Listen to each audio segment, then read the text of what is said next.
오늘 주시는 하나님의 말씀은 디모데후서 4장 7절에서 8절까지 말씀입니다. 디모데후서 4장 7절에서 8절 우리 같이 한 목소리로 하나님의 말씀을 봉독하겠습니다. 시작. 나는 선한 싸움을 싸우고 나의 달려갈 길을 마치고 믿음을 지켰으니 이제 후로는 나를 위하여 의의 면류관이 예비되었으므로 주 곧 의로우신 재판장이 그날에 내게 주실 것이며 내게만 아니라 주의 나타나심을 사모하는 모든 자에게 도니라. 아멘. 오늘은 믿음의 경주를 완주하라는 제목으로 하나님의 말씀을 전하겠습니다. 우리 한번 말씀 제목 한번 기억하는 의미에서 한번 따라해 주시면 좋겠습니다. 믿음의 경주를 완주하라. 용두삼이라는 우리가 잘 아는 사자성어가 있습니다. 머리는 용처럼 화려한데 꼬리는 뱀처럼 초라하다. 그래서 처음에는 거창하고 아주 훌륭하게 시작을 했지만 끝으로 갈수록 흐지부지해지고 초라하게 마무리되는 상황을 우리가 흔히 용두삼이라 이렇게 말합니다. 시작이 아무리 그럴듯하다 하더라도 시작한 것이 제대로 마무리를 짓지 못한다면 아무런 소용이 없습니다. 우리 욥기 8장 7절 말씀을 우리 함께 읽어보겠습니다. 시작. 내 시작은 미약하였으나 내 나중은 심히 창대하리라. 아멘. 물론 이 말씀이 욥을 정죄했던 빌닷의 잘못된 말이기는 했지만 이 자리에 있는 우리 모든 성도들이 시작은 미약했을지라도 나중은 창대한 그런 인생을 살아가는 우리 모든 성도님들이 되시기를 주님의 이름으로 축원드립니다. 우리 작심삼일이라는 말도 있습니다. 오늘은 왜 많은 사람들이 시작은 그렇게 잘 해놓고 마무리를 왜 제대로 짓지 못할까? 그 이유가 무엇인지에 대해서 살펴보면서 우리의 인생이 용두사미가 되지 않으려면 어떻게 해야 하는지에 대해서 말씀을 살펴보면서 은혜를 나누고자 합니다. 마무리를 제대로 짓지 못하는 첫 번째 이유는 어떤 일을 시작을 할 때 이 일을 제대로 잘 마치기 위해서 얼마나 시간이 소요되고 또 얼마의 비용이 들 것인지에 대해서 제대로 생각해 보지도 않고 무턱대고 충동적으로 일을 시작해 버리기 때문입니다. 누가복음 14장 28절에서 30절 말씀을 보면 너희 중에 누가 망대를 세우고자 할진대 자기의 가진 것이 준공하기까지에 족할는지 먼저 앉아 그 비용을 계산하지 아니하겠느냐. 그렇게 아니하여 그 기초만 쌓고 능히 이루지 못하면 보는 자가 다 비웃어 이르되 이 사람이 공사를 시작하고 능히 이루지 못하였다 하리라. 자, 예수님께서는 지금 누군가가 망대를 세우려고 한다면 당연히 이 사람은 이 망대를 준공하기 위해서 얼마의 비용이 들어가는지 또 시간은 얼마나 걸릴 것인지에 대해서 철저하게 따지고 또 계산해 보지 않겠느냐라고 말씀하십니다. 당연히 그렇지 않겠습니까? 근데 만약 아무런 계산도 해보지 않고 그냥 갑자기 어느 날 망대가 짓고 싶은 겁니다. 그래서 충동적으로 망대 공사를 시작했다라고 한번 생각을 해보십시오. 시작은 아주 멋지게 했을지 모르겠지만 결국은 아무런 계산 없이 시작한 일이기 때문에 비용이 모자라서 기초만 쌓고 나중에는 중도의 공사를 포기해버리는 그런 일들이 벌어지게 될 것이 뻔합니다. 자, 이렇게 망대가 기초만 쌓아놓고 공사가 중단되어 버린다.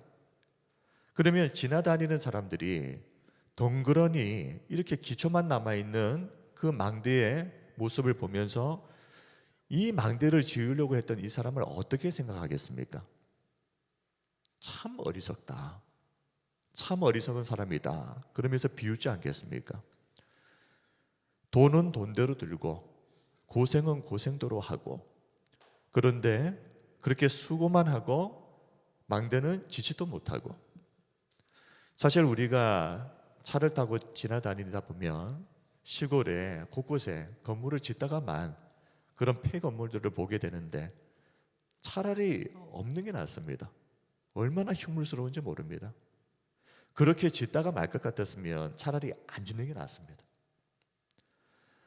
자, 그렇다면 오늘 우리는 예수님께서 왜 계산도 제대로 해보지 않고 충동적으로 망대 공사를 시작했던 이 어리석은 사람에 관한 이야기를 예수님은 왜 말씀하신 것일까? 자, 먼저 예수님이 누구에게, 어떤 사람들에게 이 말씀을 전하셨는가 하는 것을 먼저 살펴볼 필요가 있습니다. 누가복음 14장 25절에서 27절 말씀을 보면 이제 망대 공사와 관련된 이 말씀을 하시기 전에 그 바로 앞구절입니다. 이 말씀을 보면 예수님은 지금 누구에게 이 말씀을 전하고 계시는가 하면 예수님을 지금 따라다니고 있는 사람들, 예수님을 말씀을 듣기 위해서 따라다니고 있는 그 사람들에게 지금 이 망대 이야기를 하고 계신다 하는 것을 알 수 있습니다. 이 망대 이야기에 담겨져 있는 이 말씀의 의미를 유추해 보면 지금 예수님이 왜 이 말씀을 전하고 계실까? 예수님을 지금 따라다니고 있는 이 사람들 중에 많은 사람들이 어떻게 예수님을 따라다니고 있다는 것입니까? 예수님을 믿는다는 것이 무엇인지도 모르고 예수님을 믿기 위해서 어떤 대가를 치러야 하는지에 대해서도 생각해 보지 않고 그저 많은 사람들이 열광하면서 예수님을 따라다니니까 그냥 그렇게 충동적으로 무턱대고 예수님을 따라다니고 있는 사람들이 많다 하는 것을 말씀해 주시기 위해서 이 망대 이야기를 하신 것입니다. 누가복음 14장 25절에서 27절 말씀을 제가 한번 쭉 읽어드리겠습니다. 수많은 무리가 함께 갈새 예수께서 돌이키사 이르시되 무릇 내게 오는 자가 자기 부모와 처자와 형제와 자매와 더욱이 자기 목숨까지 미워하지 아니하면 능히 내 제자가 되지 못하고 누구든지 자기 십자가를 지고 나를 따르지 않는 자도 능히 내 제자가 되지 못하리라. 자, 예수님은 이렇게 충동적으로 예수님을 따라다니고 있는 사람들에게 예수님의 제자가 되기 위해서 치러야 될 대가가 무엇인지에 대해서 말씀하십니다. 자기를 부인해야 된다.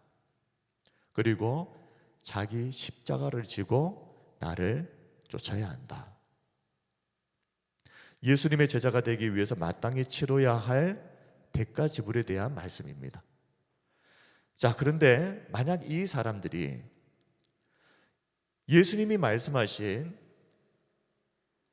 자기 부인과 자기 십자가를 지고 예수님의 제자가 되어야 한다라고 하는 이 대가 지불에 대해서는 전혀 한번 계산해 보지도 않고 생각해 보지도 않고 충동적으로 계속해서 예수님을 따라다니게 된다면 결국 어떻게 되겠습니까? 마치 망대 공사가 기초만 놓아놓고 중간에 이 공사가 중단되어 버리는 것처럼 예수님 따라다녔던 이 사람들이 결국은 다 신앙에서 파선해 버리고 그리고 예수님을 떠나게 될 것이 분명합니다. 예수님의 이 예측은 정확했습니다. 실제로 이렇게 예수님 열광하며 따라다녔던 이 수많은 사람들이 얼마 지나지 않아서 예수님을 십자가에 못 박으라고 소리치는 폭도로 바뀌어버립니다. 예수님은 지금은 이렇게 예수님 좋다고 따라다니는 사람들이 그렇게 무턱대고 예수 믿는다는 것이 무엇인지도 모르고 예수님을 믿기 위해서 어떤 대가를 지불해야 되는지도 생각하지 않고 그렇게 무턱대고 예수님 따라다니는 사람들이 앞으로 어떤 사람들로 바뀌게 될 것인가 하는 것을 예수님이 정확하게 알고 계셨던 것입니다. 사실 오히려 예수님에 대해서 전혀 관심이 없는 사람들은요, 예수님이 법정에 끌려가시든 말든 십자가에 달리시든 말든 부활하시든 말든 아무 관심이 없습니다. 상관이 없습니다. 정말 예수님을 무섭게 박해하고 조롱하고 멸시하는 사람들이 누구냐 한번 보십시오. 어떤 사람들입니까? 한때는 열정적으로 예수님 따른다고 했던 사람들입니다. 한때는 열심히 교회 다녔다는 사람들입니다. 그런데 그 사람들이 어느 날 돌변해서 예수님을 욕하고 교회를 박해합니다. 왜 그렇게 될까요?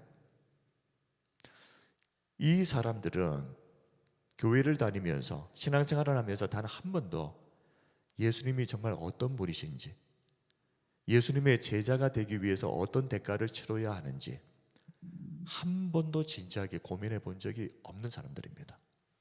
오히려 이 사람들은 예수님으로부터 뭔가 자신이 원하는 것을 얻을 수 있지 않을까, 뭐 세상적인 성공이든 건강이든 뭐 돈이든 내가 원하는 것, 그것을 예수님으로부터 얻지 않을까라고 기대하고 예수님 무작정 쫓았다가 시간이 지나 보니 그게 아니거든요.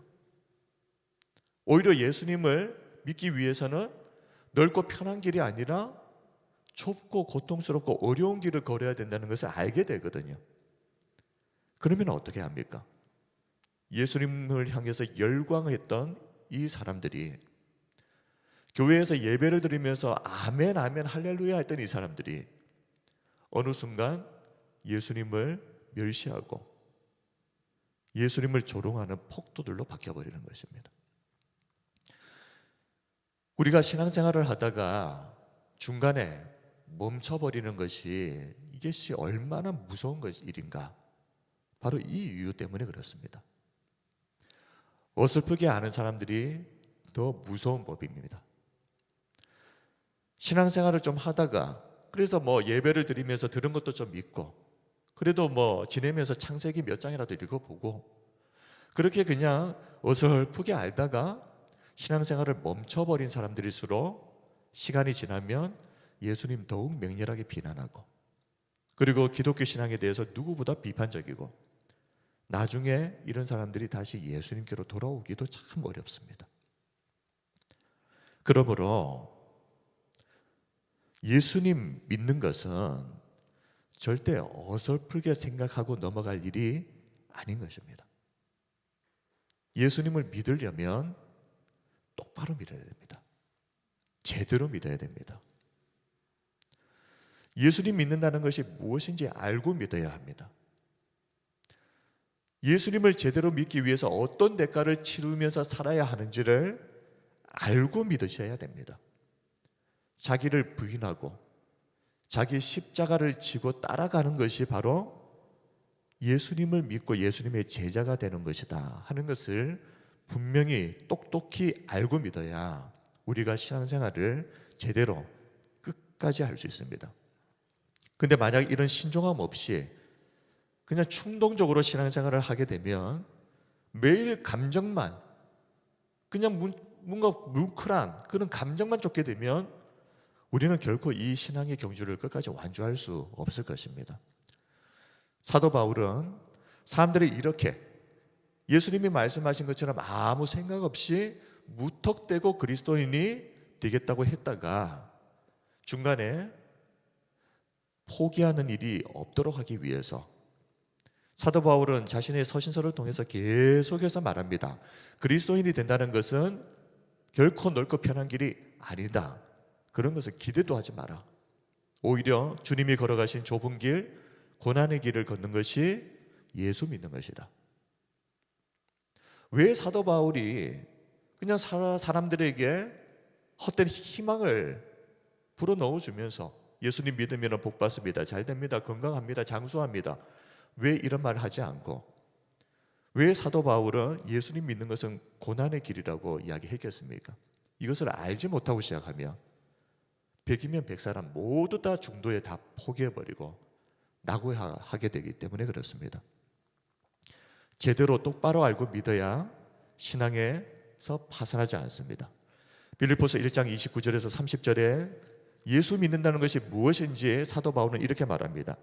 그리스도를 위하여 너희에게 은혜를 주신 것은 다만 그를 믿을 뿐 아니라 또한 그를 위하여 고난도 받게 하려 하심이라.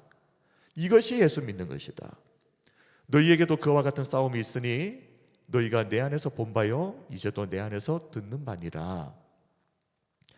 만약 어딘가에서 잘못 배우고 잘못 주워 듣고 그래서 예수님 믿으면 사업 잘 된다더라, 자녀가 좋은 대학에 들어간다더라, 이런 것들을 기대하면서, 물론 그런 것이 없는 것은 아니지만 이런 것만을 기대하고 신앙생활을 한다면 나중에 시간이 지나서 그게 아니구나 하는 것을 알게 됐을 때 얼마나 당혹스럽겠습니까?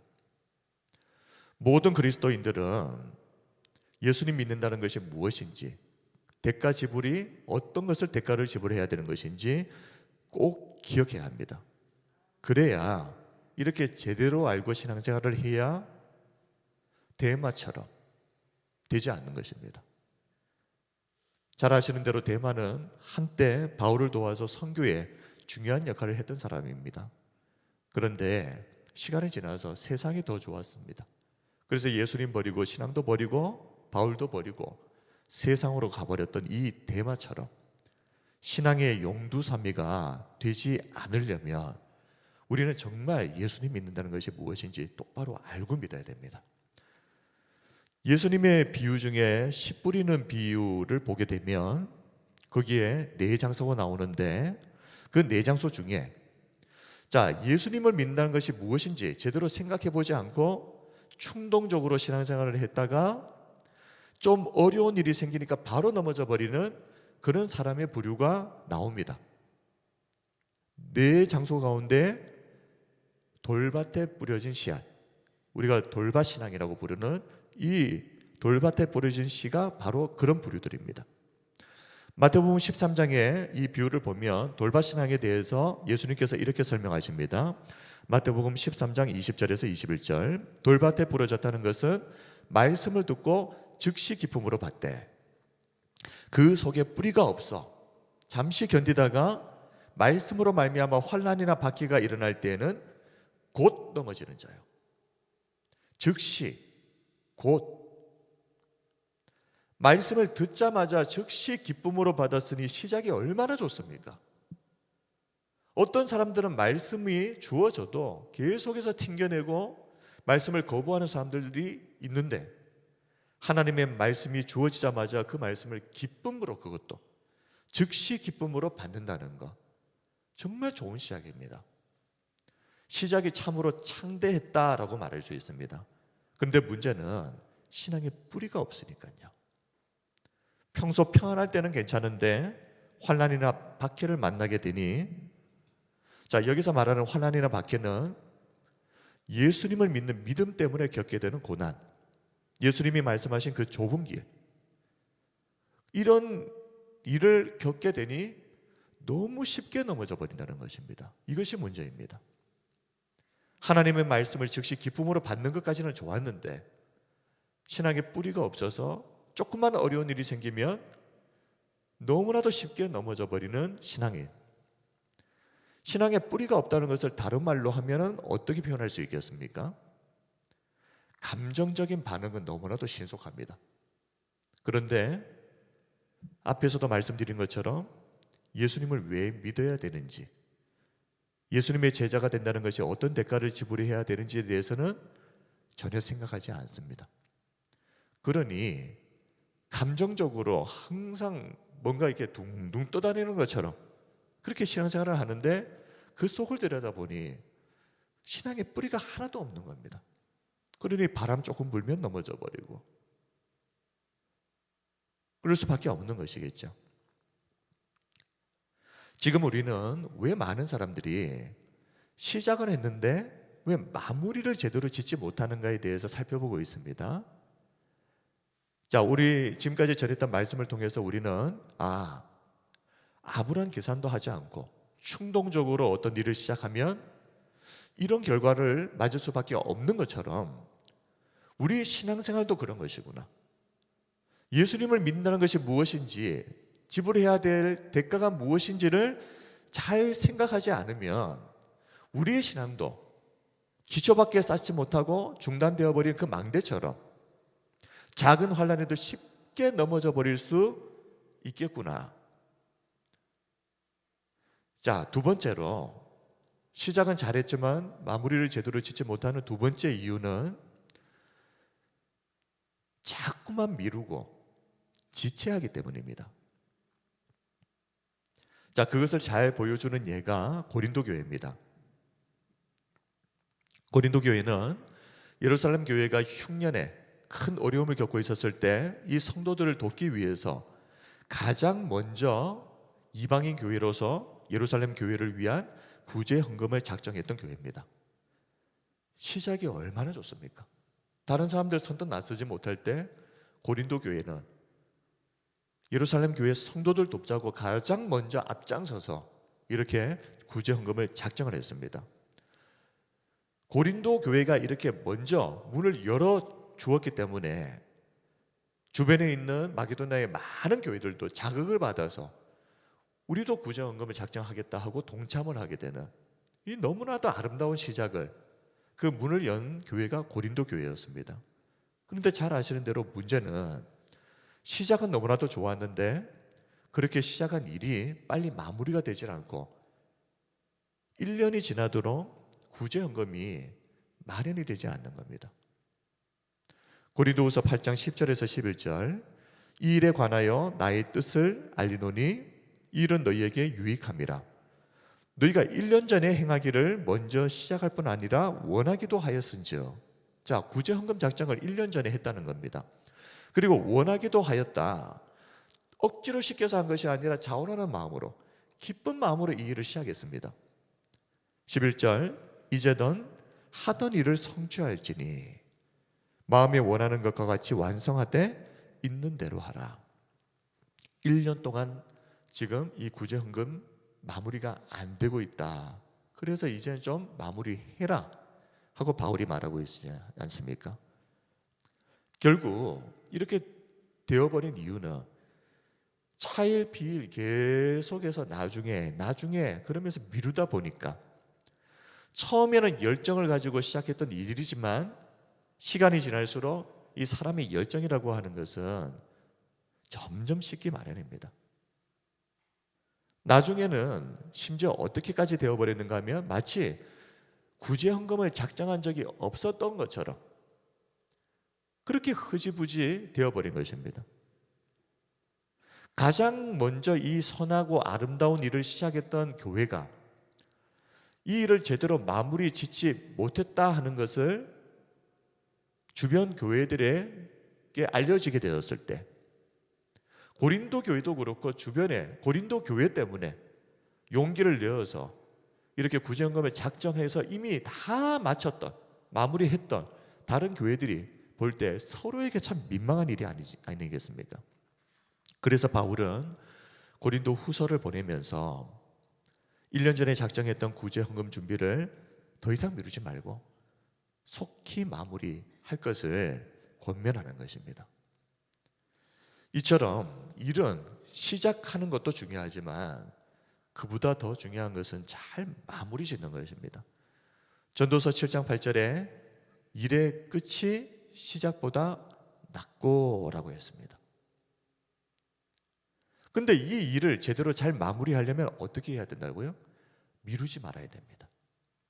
미루면 안 됩니다, 결국. 아브라함은 이 헌금 드리는 것 이런 거하고는 비교도 할 수 없는 훨씬 더 어려운 100세에 낳은 아들 이삭을 번제물로 바치라는 하나님의 말씀에 순종했습니다. 실제로 순종했습니다. 그게 어떻게 가능했겠습니까? 몇 가지 이유를 들 수 있겠지만 오늘 제가 말씀드리고 싶은 것은 아브라함은 시간을 지체하지 않고 즉시 순종했기 때문입니다. 그래서 순종할 수 있었습니다. 창세기 22장 2절에서 4절 말씀을 읽어드립니다. 여호와께서 이르시되 내 아들 내 사랑하는 독자 이삭을 데리고 모리아 땅으로 가서 내가 내게 일러준 한 산 거기서 그를 번제로 드리라. 아브라함이 아침에 일찍이 일어나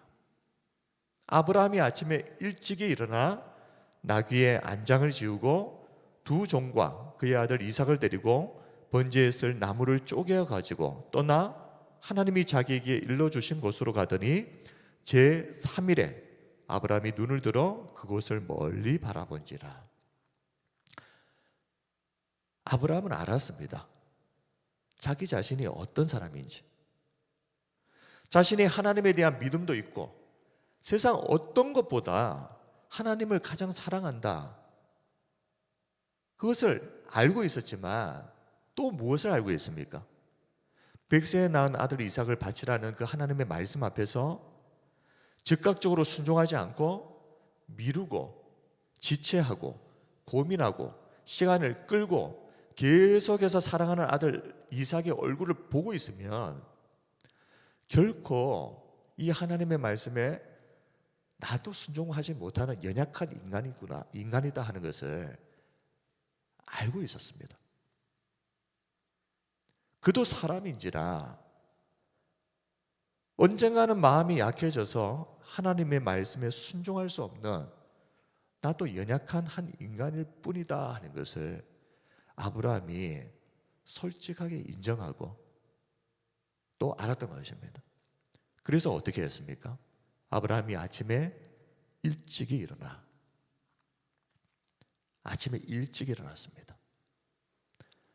아침에 일찍 일어난 아브라함은 마음이 바뀌기 전에, 이 마음이 약해지기 전에 얼른 나귀와 또 두 종을 준비시키고 아들 이삭을 데리고 신속하게 하나님이 알려주신 모리아 산을 향해서 출발해 버립니다.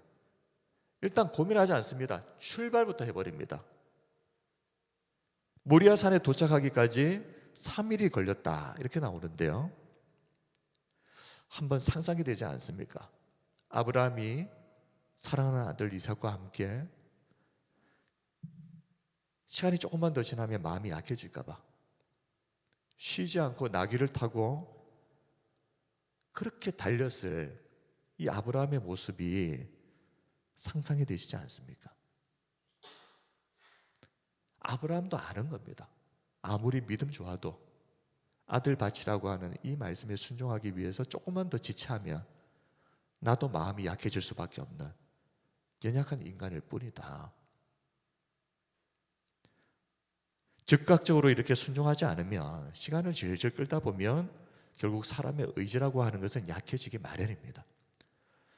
자, 우리가 예를 들어서 이건 정말 하나님께 드려야지 하고 마음을 먹었는데 바로 드리지 않고 시간이 하루 이틀 지나가다 보면 어떻게 됩니까?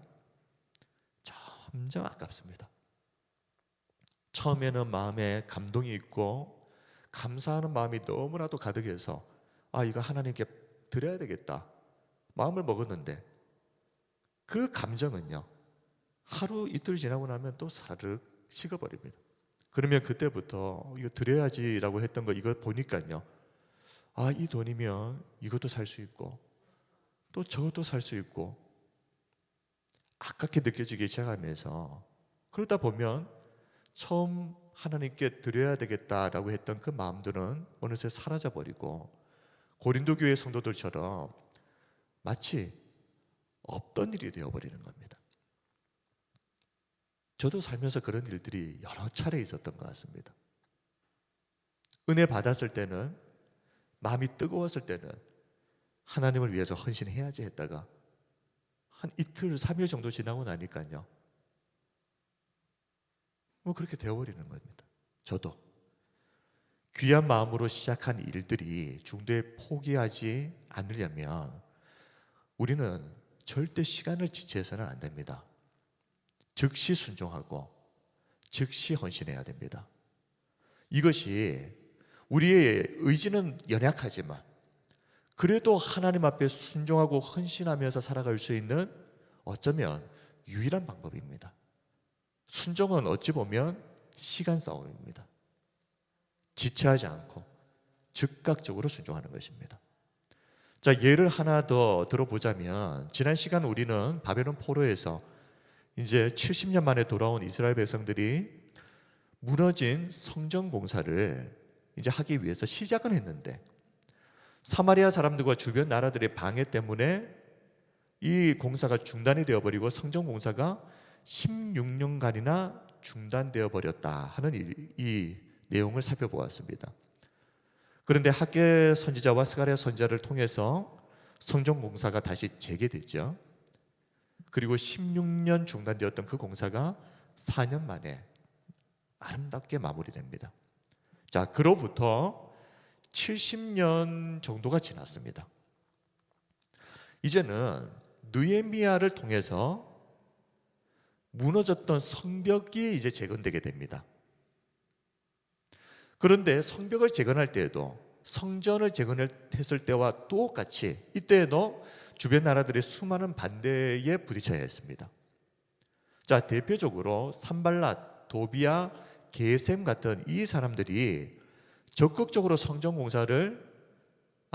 재건 공사를 방해를 했는데요.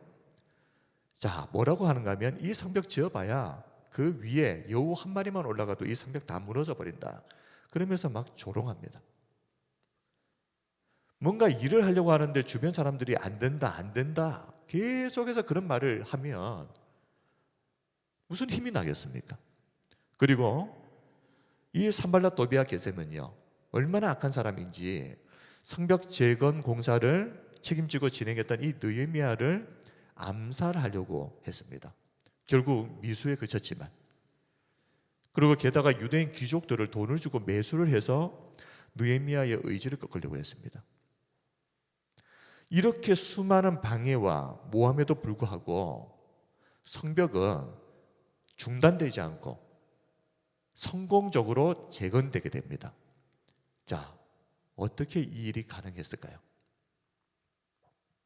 아까 앞에서도 신속함, 시간 문제라고 말씀드렸는데 신속하게 이 성벽 재건 공사를 진행했기 때문에 그렇습니다.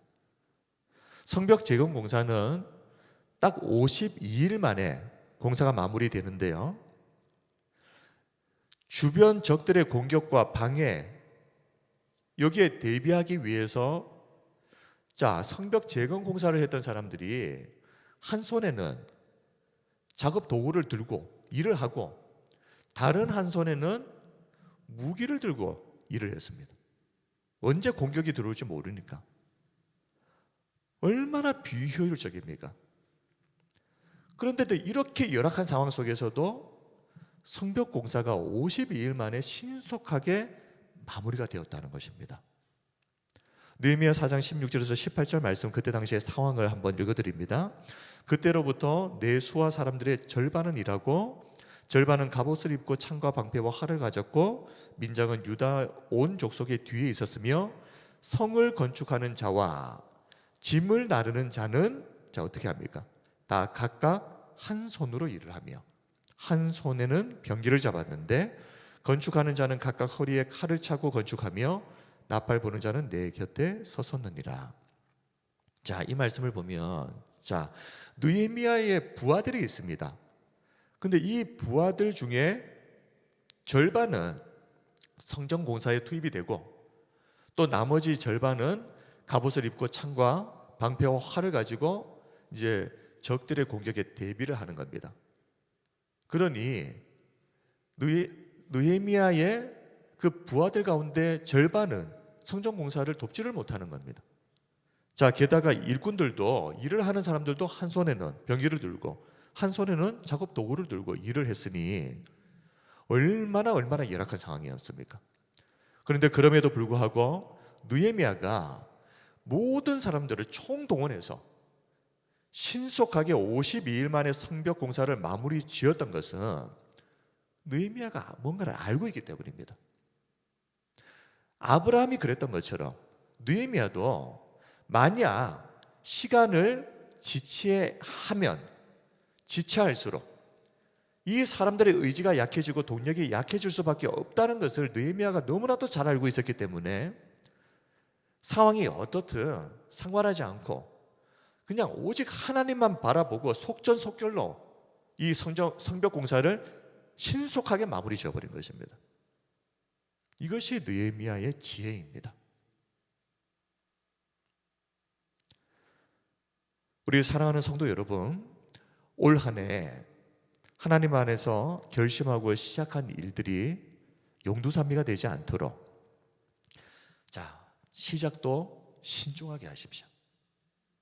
그리고 시작한 일은 지체하지 말고 신속하게 진행하셔서 그 일들을 잘 마무리 짓는 우리 성도님들이 다 되시기를 바랍니다. 우리가 하는 모든 일들이 그러해야 하겠지만 무엇보다도 중요한 것은 우리의 신앙의 여정을 끝까지 잘 마무리 짓는 것입니다. 사도 바울은 사랑하는 영적인 아들 디모데에게 이제 유언장과 같은 마지막 편지 디모데 후서를 보내면서 자신의 인생의 마지막 순간을 마무리하면서 이렇게 고백합니다. 디모데후서 4장 7절에서 8절, 나는 선한 싸움을 싸우고 나의 달려갈 길을 마치고 믿음을 지켰으니. 나는 선한 싸움을 싸우고 나의 달려갈 길을 마치고 믿음을 지켰으니 이제 후로는 나를 위하여 의의 면류관이 예비되었으므로 주 곧 의로우신 재판장이 그날에 내게 주실 것이며 내게만 아니라 주의 나타나심을 사모하는 모든 자에게 도니라. 세상에서도 성공하고 또 사람들에게 인정받는 그런 삶을 살아야 합니다. 그러나 바울처럼 우리의 인생의 마지막 순간, 나는 선한 싸움을 싸우고 나의 달려갈 길을 마치고 끝까지 이 믿음을 잘 지켰다라고 고백할 수 없다면 이 세상에서 그동안 이루어 놓은 모든 것들이 무슨 소용이 있겠습니까? 그리스도인은 이 세상에서 잠시 누리다가 없어져 버릴 것들이 아니라 앞으로 하나님이 우리에게 주실 영원한 상급, 의의 면류관을 바라보면서 살아가는 사람입니다. 우리 중에 단 한 사람도 데마처럼 처음에는 신앙생활 열심히 하는 것처럼 보였지만 시간이 지나서 나중에는 세상을 더 사랑해서 주님 버리고 신앙도 버리고 세상으로 떠나버리는, 이렇게 신앙에서 파산해버리는 사람이 단 한 사람도 없기를 주님의 이름으로 축원드립니다. 말씀을 정리하겠습니다. 이번에 사랑하는 아버지의 장례를 치렀는데 아버지께서 요양원에 계실 때, 그리고 갑자기 폐렴 증세가 악화되어서 요양병원으로 이제 옮겨지셔서 치료를 받으실 때, 그때 이제 치매를 앓고 계시던 아버지를 찾아갈 때마다 계속해서 확인했던 것이 있습니다. 아버지 예수님 믿으시죠? 예수님 믿으니 천국 가는 거 믿으시죠? 저희 아버지는 그때 당시 치매가 굉장히 좀 많이 진행이 된 상황이었기 때문에 사람도 제대로 알아보지 못하는 상황이었습니다. 그런데 예수님 믿으시죠? 천국 가는 거 믿으시죠? 물어볼 때마다 예수님 믿지, 천국 가는 거 믿지, 그러면서 고개를 끄덕끄덕 하셨습니다. 심지어 어머니도 제대로 알아보시지 못하던 아버지가 예수님은 기억하시고 이 믿음 가지고 천국 간다는 것은 기억을 하고 계셨던 겁니다. 사랑하는 아버지가 마지막 순간까지 예수님 믿는 그 믿음 흔들리지 않는 것을 보면서 얼마나 감사했는지 모릅니다. 장례를 치르면서 어머니께서도 계속 뭐라고 이야기하시는가? 천국에서 다시 만나야 합니다. 천국에서 다시 만나요. 아버지에게 치매를 앓으시면서도 흔들리지 않는 그 믿음이 있었기 때문에 우리가 그 인사를 할 수 있었던 겁니다. 우리 성도 여러분, 세상 살아가면서 우리가 계획했던 일들 좀 실패하고 하는 일들이 어그러질 수 있습니다. 그래도 괜찮습니다. 또 하면 됩니다. 그러나 예수님 믿는 이 믿음만큼은 어떤 일이 있어도 끝까지 지켜내야 됩니다. 이 믿음만큼은 절대 용두사미가 되지 않도록, 오히려 시작은 미약했다고 할지라도 시간이 지날수록 우리의 믿음은 더욱 창대해져서 주님이 부르실 그때에는 비록 초라하게 시작했지만 주님 앞에 서게 될 그때에는 아브라함과 같은 믿음으로, 다윗과 같은 믿음으로 하나님 앞에 그렇게 설 수 있기를 바랍니다. 성도 여러분, 하나님이 우리를 도우실 것입니다. 우리를 구원으로 부르신 분도 하나님이시고 인생을 마치는 마지막 때까지 우리의 믿음을 지켜주실 분도 하나님이신 것을 믿으시길 바랍니다. 우리 빌립보서 1장 6절 말씀 마지막으로 함께 읽고 말씀하시겠습니다. 시작. 너희 안에서 착한 일을 시작하신 이가 그리스도 예수의 날까지 이루실 줄을 우리는 확신하노라. 아멘. 너희 안에서 착한 일을 시작하신 이가 그리스도 예수의 날까지 이루실 줄을 우리는 확신하노라. 우리에게 구원으로 우리를 부르신 그 하나님께서 끝까지 우리의 믿음을 지키시고 우리를 하나님 앞에 서게 하실 그날까지 그 믿음 흔들리지 않도록 우리를 붙들어 주시고 지켜주실 줄 믿습니다. 2025년 올 한 해 주 안에서 계획하며 시작한 일들 끝까지 아름답게 잘 마무리하는 그런 인생이 되시기를 바라고, 그리고 무엇보다도 신앙의 여정에서 단 한 사람도 탈선하는 일이 없이 오히려 시간이 지날수록 더욱 믿음 위에 굳게 서는 이 은혜가 있으시기를 주님의 이름으로 축원드립니다. 우리 하나님께 찬양하고 우리 함께 기도하겠습니다.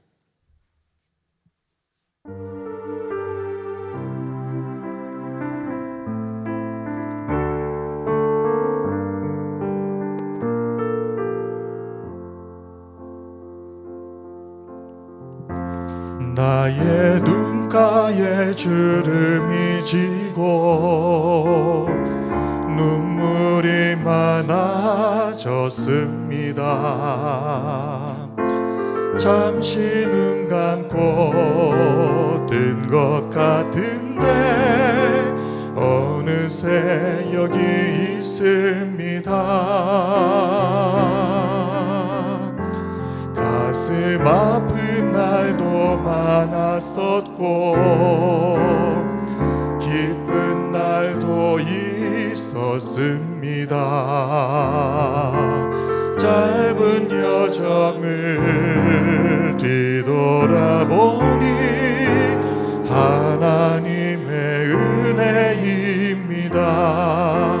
지금까지 나의 여정을 모두 하나님의 은혜라. 지금까지 나의 모든 여정 인도하셨네. 나의 남은 모든 여정을 모두 하나님께 맡기리라. 나의 모든 삶 마치는 날까지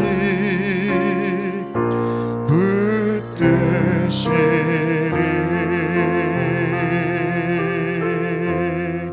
나의 눈가에 주름이 지고 나의 눈가에 주름이 지고 눈물이 많아졌습니다. 잠시 눈 감고 뜬 것 같은데 어느새 여기 있습니다. 가슴 아픈 날도 많았었고 기쁜 날도 있었습니다. 기쁜 날도 있었습니다. 짧은 여정을 뒤돌아보니 짧은 여정을 뒤돌아보니 하나님의 은혜입니다. 지금까지 나의 여정을 모두 하나님의 은혜라. 지금까지 나의 모든 여정 인도하셨네. 나의 남은 모든 여정을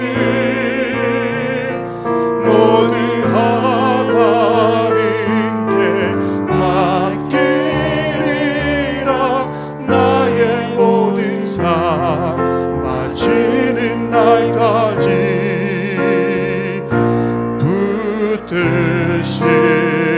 나의 남을 지금까지 나의 여정을 모두 하나님의 은혜라, 모두 하나님의 은혜라. 지금까지 나의 모든 여정 인도하셨네. 나의 남은 모든 여정을 모두 하나님께 맡기리라. 나의 모든 삶 마치는 날까지 붙드시리.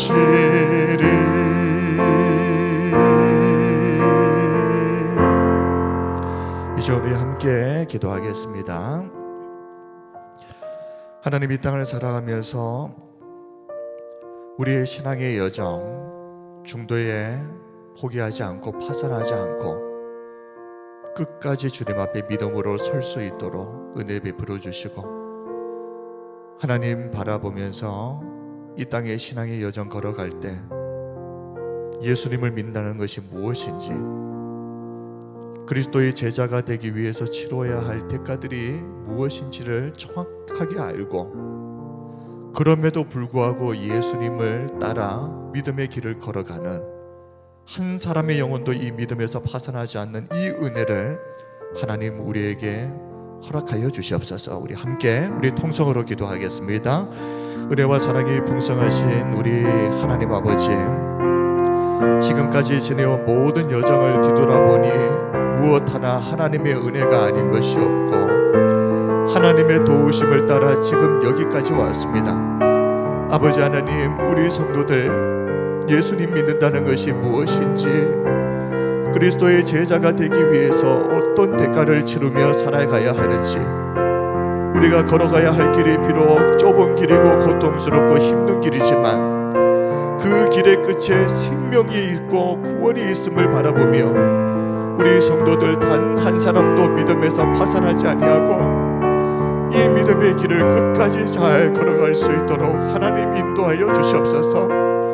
우리 성도들의 마음을 붙들어 주시고 믿음을 주시고 이 땅을 살아갈 힘을 주시옵소서. 하나님 우리와 함께하여 주시옵소서. 함께하여 주심을 감사하며 예수님 이름으로 기도드립니다. 아멘.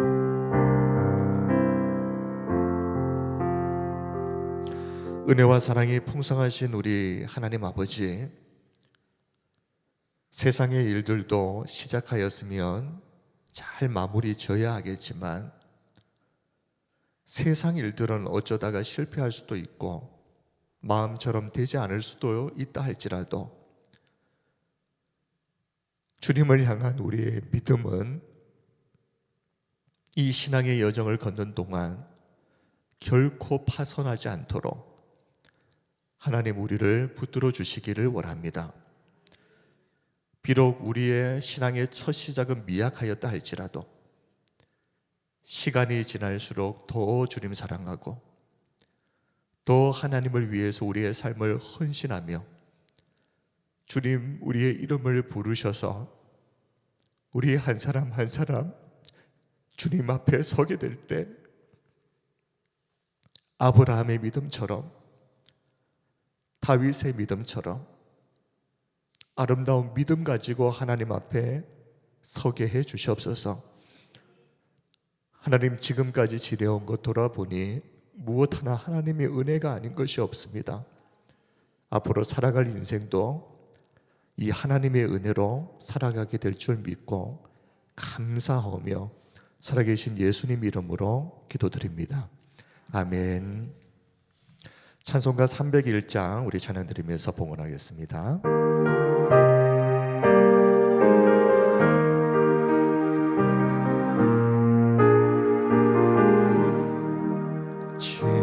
지금까지 지내온 것 주의 크신 은혜라 한이 없는 주의 사랑 어찌 이루 말하랴.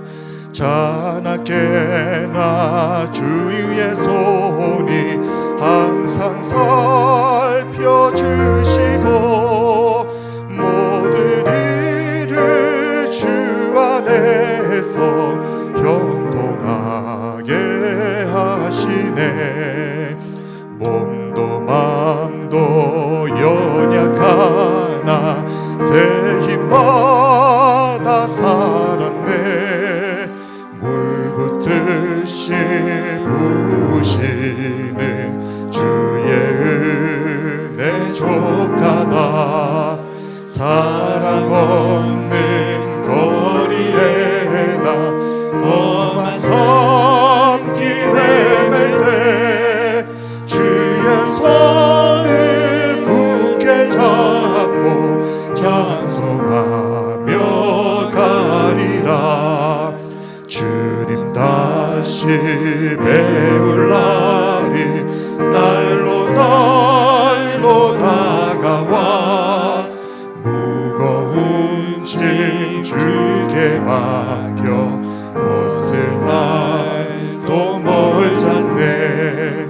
나를 위해 예비하신 고향 집에 돌아가 아버지의 품 안에서 영원토록.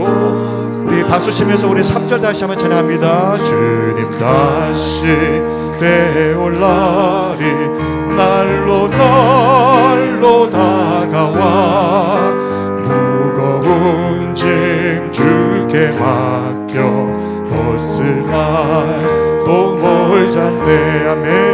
나를 위해 예비하신 고향 집에 돌아가 아버지의 품 안에서 영원토록 살리라. 아멘. 영광과 찬양을 받으시기에 합당하신 우리 하나님 아버지, 오늘 이 예배를 통하여 오직 하나님만 영광을 받으시옵소서. 사랑하는 성도들, 이 땅을 살아가면서 일용할 양식 때문에 고통받지 않고 하나님께서 풍성하게 채워주셔서 그 은혜에 감사하여 오늘도 예물을 올려드립니다. 주님, 성도들이 땀 흘려 수고하고 애써서 얻은 소득 가운데 모든 것이 하나님이 주신 은혜인 줄 알고 드린 이 예물이 정말 가치 있고 의미 있게 쓰여지게 하여 주시옵소서. 교회의 울타리를 넘어서 어렵고 힘든 사람들을 돕고 세계 선교의 완성을 위해서 후원하고, 그리하여 하나님께서 우리에게 많은 복을 주실 때 이 복이 우리의 울타리를 넘어 세상 가운데로 아름답게 흘러가는 그런 인생 살 수 있기를 원합니다. 하나님, 우리 교회가 그저 이 땅에 자리 하나 차지하고 있는 숫자 하나 더하는 교회가 아니라 하나님이 그토록 찾고 찾으셨던 하나님 마음 기쁘시게 하는 시원한 냉수와 같은 그런 교회 되게 하여 주시옵소서. 우리 성도들 가운데에 몸과 마음이 연약하여서 고통 중에 주님의 도우심을 구하며 기도하고 있는 성도들이 있습니다.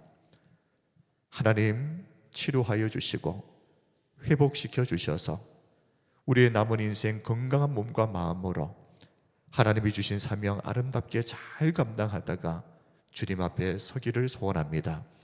감사 예물을 올려드립니다. 하나님, 우리 성도들의 가정에 감사와 기쁨이 더 흘러차고 넘치게 하시고 이 기쁨이 우리를 넘어 세상으로 흘러가는 기쁨 되고, 그리하여 하나님의 생명의 아름다운 도구와 통로가 되게 하여 주시옵소서. 오늘도 하나님 우리와 함께하여 주심을 감사하오며 살아계신 예수님 이름으로 기도드립니다. 아멘. 다 함께 자리에 일어나셔서 주기도문 찬양드립니다.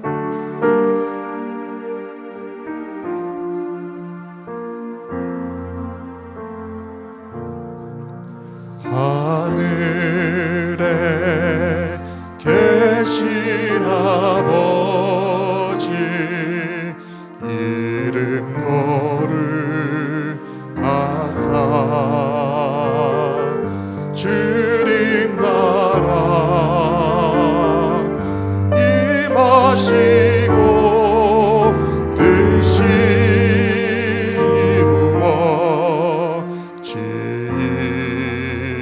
이루어지이다. 일용할 양식 주시고 우리들의 큰 죄 다 용서하옵시고 또 시험에 들게 마시고 악에서 구원하소서. 내게 주의 나라 주의 권세 주의 영광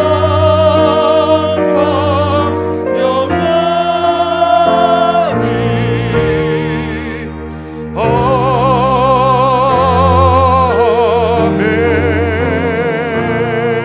아멘. 주 예수 그리스도의 은혜와 아버지 하나님의 크신 사랑과 성령의 감동 감화 교통하심이 하나님 안에서 결심하고 시작한 일들을 끝까지 잘 마무리할 뿐만 아니라 우리의 신앙의 여정이 끝나는 그날까지 하나님의 은혜 가운데서 믿음을 굳게 지키며 아브라함의 믿음으로, 다윗의 믿음으로, 바울이 가진 그 흔들리지 않는 믿음으로 하나님 앞에 마지막 날 서기를 소원하며 결단하는 우리 사랑하는 성도들 머리 위에와 가정과 자녀들과 일터와 우리 사랑하는 선교사들 위해 지금부터 영원토록 항상 함께 있을지어다. 아멘.